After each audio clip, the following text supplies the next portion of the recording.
It's my 33rd video. I wanted to do something special. I wrote my first script, which is poetic, given how carefully I chose the topic and how intentionally well written the topic is. 33, If you haven't guessed, I want to talk about Claire Obscure, Expedition 33. Now, obviously, this will contain a huge number of spoilers. If you haven't played the game, please stop watching. Please, genuinely. I don't want to be the one to spoil the story for you. If you want to know if the story is right for you, watch the prologue. If you, after watching the prologue, don't care about what happens and just want to talk about story elements, then you can come back, that's fine. But I'm quite confident that after watching the prologue, you will need to know what happens next without spoilers. For me, the prologue was the part that hit the hardest. And now this is the spoilers. So, toodaloo to all those who haven't seen it, please. Seriously, I think you're robbing yourself of one of the most incredible journeys. And I think it's kind of the point of a lot of the things that I have to say if you don't go enjoy it. Right, but here we go. This is the spoilers. Last chance. All right. Give you a couple of seconds. All right. So, yeah. For me, the prologue hit especially hard because it was a collective suffering, specifically of innocent people. I think it's akin to the losses braced by a civilian population during and after a war. They're not military people. They're mothers, they're fathers, and most of all, children, and they're all so young. The prologue is so perfectly poised to tell you everything you need to know about the story. Just in the prologue. It's not about the parents, it's about the children. That's what the prologue says. So let's get into it. The family dynamics are incredibly important. They're twisted and agonized, which can be expected given the horrific loss of a child. But it's how that loss is conveyed that matters most. First, I want to talk about when people talk about the morality of the game, no one brings up Alicia's actions. Well, almost no one. Why is that people don't ask, was Alicia in the wrong? Like, what did Alicia do? Anything around that topic. And the reason that people don't bring that up is because of how the game's written. It's incredibly intentional, and it's kind of like the magician with a card. You know, they're holding the card in this hand, and they're getting you to look at this hand. It's subterfuge. It's obfuscation. It's misdirection. But all of those in the story, in the family, Clea is different. She is not like her parents. She is not like her brother. She is confrontational with Alicia. Clea is not supportive or gentle to her little sister. She's curt. She's short. She's snappy. She's frustrated. She's angry. I think it's horrible, but it's also beautiful and completely understanding. And again, it is another essential clue to the story's broader message. Clea sends Alicia to deal with her parents. She openly speaks as if her little sister isn't skilled enough to do so. So why does she send her? I think it's just more evidence that she is furious at her little sister, but furious too that her parents are fighting because of her little sister, and I think it's something that she does out of spite. Blame is one of the most useless things we can do emotionally. But it's hard to imagine many of us would act differently if our little sister got our younger brother killed. Emotional blame is at the core of most people. When something horrific happens, we so frequently want blood.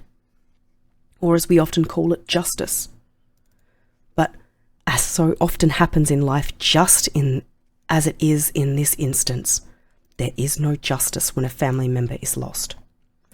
Because what is just What is right is to have them returned, and that can't happen, obviously. And yet we still seek it. But why do the parents not act the same? Why are they not angry at Alicia? Why are they not aggressive, and why are they not emotionally blaming her the same way that her sister is? Sure, there's anger in the mix, but they're not acting out of blame for Alicia because they're her parents. They're still trying to teach her. They're still trying to help her. They're acting as parents do. And I think that it's not just that they're parents. So Alicia is the baby of the family, which is typically the most treasured child. She is also named in a similar way to her mother, and from the way Aline reacts to her in the painting, even Renoir stays his hand on first meeting in the painting. If Alicia had never been born, the family would live in peace, and all those in the canvas would be alive. A huge part of their grief is that Alicia is too well loved for her to be blamed for her actions. She is the story of this, she is the core of the conflict in the story, and yet no one is talking about what she did within the canvas. Now, to be clear, I don't think Alicia should or shouldn't be blamed by anyone. We don't get the full story of what she did because it's not about what Alicia did.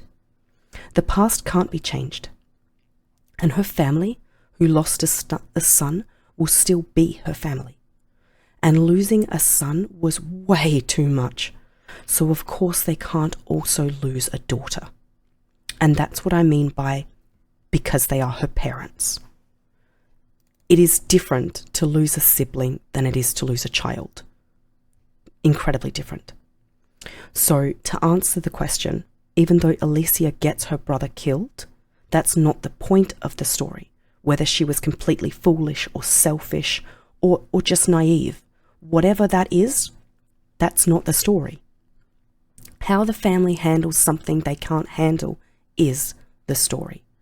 Grief and the perception of art is the story, not what happened in the past. It's about the family's future. I also want to talk about what I am sure will be a particularly unpopular take on the game, and that is the nature of the fight. The men and women are all fighting on different sides, both fighting on different sides. And I think that's intentional and beautiful writing. So this comes with context, and it's very, very important to remember those few pieces of context. The conflict takes place in a canvas. They're fighting within the artistic piece that's already been painted. So each slash of their sword is already done by the stroke of a paintbrush. The actions within the canvas are controlled by suffering, are contorted by suffering. They are shaped by the agony of real-world Aline and Renoir. The men and women in the entire world are changed by this specific couple, the two main painters right now. And I think that's why the fight is so particularly gendered. And I think the writer is trying to tell us over and over about what the fight is. Additionally, whether you want to believe it or not, men and women are different. We act different, we love different, we grieve different, and we especially fight different. Oh my gosh, you did not want to hear me cough. Lune shakes Gustave back into the world, and that in itself is the most honest conflict in the game. Gustave bears striking resemblance to Verso. Gustave is ready to give up the moment he loses Maëlle. And I've already mispronounced her name horribly, but Lune gives away the plot in the first conversation after the expedition lands him. She says, "You do that and we're both dead." Gustave is far less Verso, but even so, he's willing to die for Maëlle. He's willing to die for Aline. And that's it right there. That is the heart of it all. The women are fighting with Aline and the men fight with Renoir. Even in the final conflict, when you fight against Alicia, it's Verso. A man, because most of all the conflict is that of the parents, not the children. So what does all this mean? What is the central conflict? It's a father trying to keep his wife, the mother of his children. It's a father trying to keep the wife he has left. Everything points to this. And I think too, the lines that the expeditioners even say, "We continue, and for those who come after," is about Clea and Alicia having a mother. This is why Verso's painted versions of his parents have no faces. Why the boy's mother has no heart. Because she's not really here, and Alicia and Clea need her out there. And we need to remember that the central story is about Alicia. There are 3 colours of petals in the game. I hear this theory talked about a lot. And I think that a lot of people have this wrong. But there are only three types of chroma, not 4. Alicia isn't here to fight. Her chroma isn't in the painting because she's not painting. I think it's clear that my final interpretation is that there is only one good ending. But I think there's another message playing alongside of Alicia's message, of the parents' message. And I think that the "we continue, and for those that come after" is also about the art.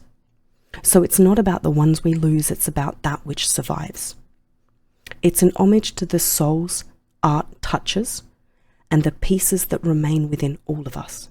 That is the truest immortality.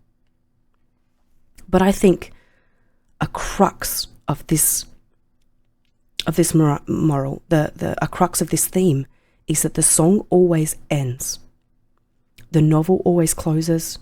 The screen always turns off. We have to say goodbye, but we don't have to leave. Art changes us. It stays with us even when we're not in it. The quiet funeral in the closing scenes of what I think is the good ending feels like only pain. And Alicia's argument, what life? Loneliness in a shell of a body with no voice and no future hits hard when you look at the funeral, when you see her face. She wants to live in escapism, in a curated world, separated from her life, from her body, but most of all from her actions. And she's separated too from her future, from doing the actual work to move past her suffering. Work is hard. It's hard. A lot of people don't want to do it. And healing hurts more than being wounded. But if you don't endure it, your wounds only fester. And that is, I think, what the bad ending is. Or the other ending, for those who think it's the other ending, perceive it to be that. It's denial, escapism. But above all else, it's at the cost of a shadow of a boy who doesn't want to live. A boy with so much lost that he doesn't even paint himself with a face. The image of his dying mother with a literal hole where her heart was, his parents without faces. I think almost any ghost of a lost child would see their mother as a broken husk, because how could she be anything else? How can the boy ever live when he knows that everything around him is burning? That his sister and mother are slowly dying to pretend he's still alive, when he himself too is a withered husk, trapped in the understanding that he's not alive and he's killing his mother and sister. The story repeats just as masterfully as the music does. It's done through different shades, and here at the heart of the story, the heart that should beat with his mother's chest, within his mother's chest, who should be the soul of the family. She should be the heart of the family. And yet the boy paints the mother without a heart. Verso dies to protect Alicia. That is the story. I think that's it. That's full stop. That's the end. That's what happened. But I think in the canvas it complicates things. Because in the first version, he does it once. In the second version, he does it every day. And in that second version, he also kills his sister and mother. Layers upon layers. Pain within pain. Agony twisted in agony. If the painting is not burned, Alicia and Aline can never heal. The hole in Aline's heart will remain. The faces of the family Verso died for will be an empty space forever. Verso is already gone, and there is nothing harder than letting go.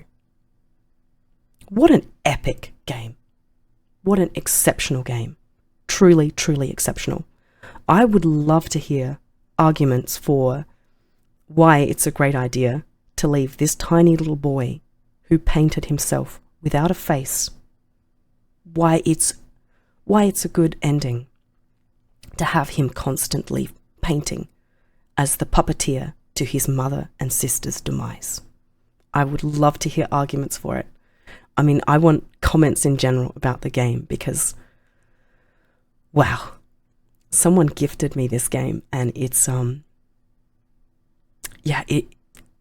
this in itself is already a gift that keeps giving. And I think stories, art, they all are. All of them stay with us, and stories like this resonate, and they hit, and they keep circling around in our head and our hearts, and they stay with us. And even if the painting is burned, Verso isn't forgotten. Those incredible characters living their beautiful lives, even like characters like Sophie, who you only barely meet and are immediately just enamored with. Those characters don't go away. They're not living out a pantomime in someone else's torture. What do you guys think? I want opinions, as always. If you like it, if you agree, give me a like. If you disagree, give me an angry comment and a dislike, please. As always, I want discourse, and I'm not afraid of what people think, just as you could change my mind potentially. I think this one is unlikely, but I believe it to be true. Thank you all so much for listening.